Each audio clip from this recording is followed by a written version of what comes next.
Ano na to? Ikaw daw ang una. Mas wala pa nga ako nababote eh. Yan. May tanungin mo siya kung sino. Go.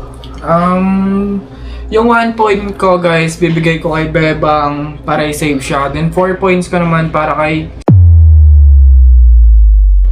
Lalabas ko na yung totoo guys, wala akong tatago sa inyo.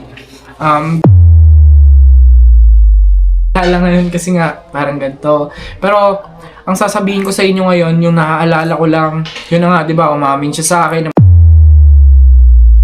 Kung gusto niyo makita, baka sinasabi niyo wala akong proof eh. Gusto niyo makita, di ba? Pwede naman siguro tayo na maglabas ng proof, no? Ayan na. Check nyo to. Yan yung first combo namin.